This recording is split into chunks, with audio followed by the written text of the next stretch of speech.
Welcome to my unboxing and first look at the Zalman CNPS20LQ. Now the CNPS, now if you guys have been PC enthusiasts for long enough, you'll remember what that actually stands for. Speaking of which, I think I still have one of the first enthusiast grade products that I ever bought. Let's see if I can find it. Ah yes.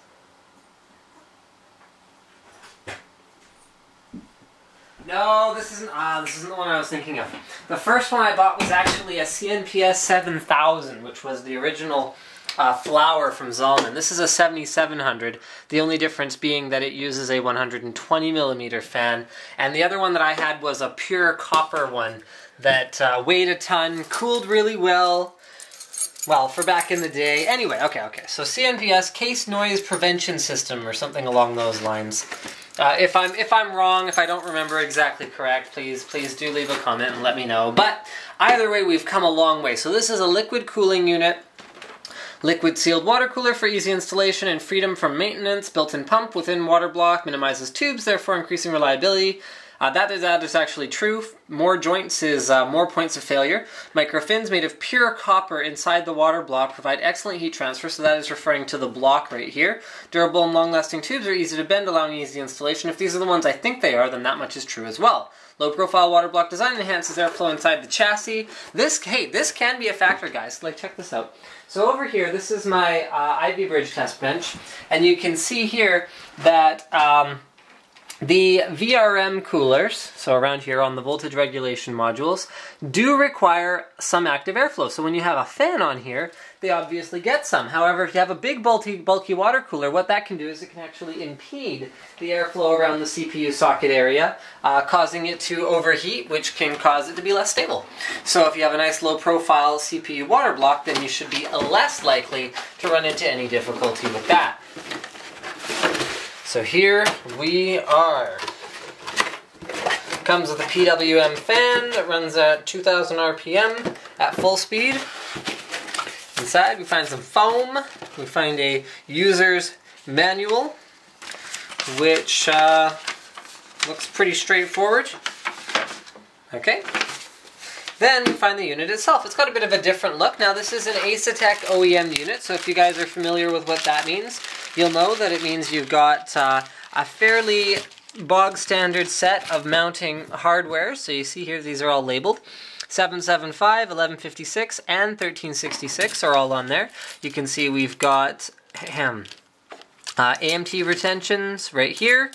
We've also got our Intel hold down here, and then with these clips right here, I believe it should be compatible with socket 2011 or LGA 2011. So you've got all the various, oh, it might be this one, whatever. You've got all the various retentions that you need for 775, FM1, 1156, 1155, 1366, 2011, AM3, AM3 plus, AM2, AM2 plus, pretty much whatever you need. Comes with a Zalman fan, PWM, fairly long wire on it, so you can run that to wherever it is that you need to go.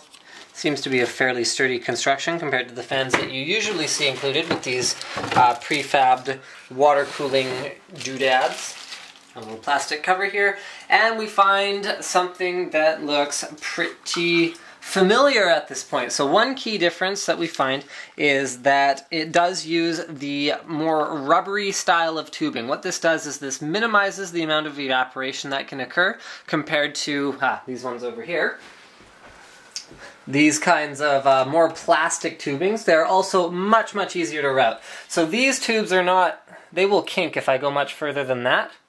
Whereas this guy right here is capable of being tied up into a knot without actually kinking due to the thickness of the wall. So having thin wall tubing means you are more prone to kinking, whereas having a thick wall tubing means you are less prone to kinking. There's no performance advantage either way, but it definitely gives you more flexibility in terms of if your CPU socket happens to be here or here or here or here or here, then no big deal. Now you've also got some more installation flexibility where you're using rotating fittings right here, so you don't have to worry about any leaks or anything like that. You've also got pre-applied thermal compound.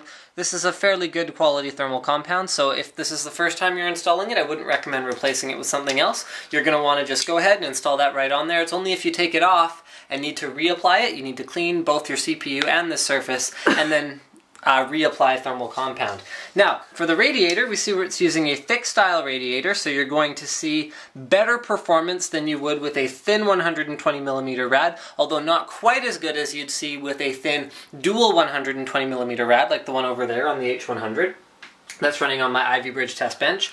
And I think that pretty much covers it. As far as other installation tips go, the last thing I do is, whenever possible, you want to install it with the barbs up on the radiator. Or, sorry, pardon me. Barbs down, because what that means is any air pockets will be isolated here, rather than constantly cycling through your loop and making noise as they pass through the pump, which is contained in the CPU block here.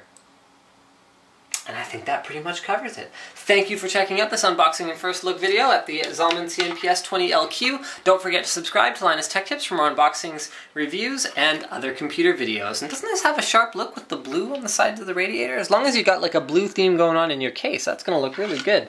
Might not work with, you know, sorry, I got my salad here. Just put that away. Might not work with like a red theme system like this one, but if you have a blue theme system, that should look really sharp.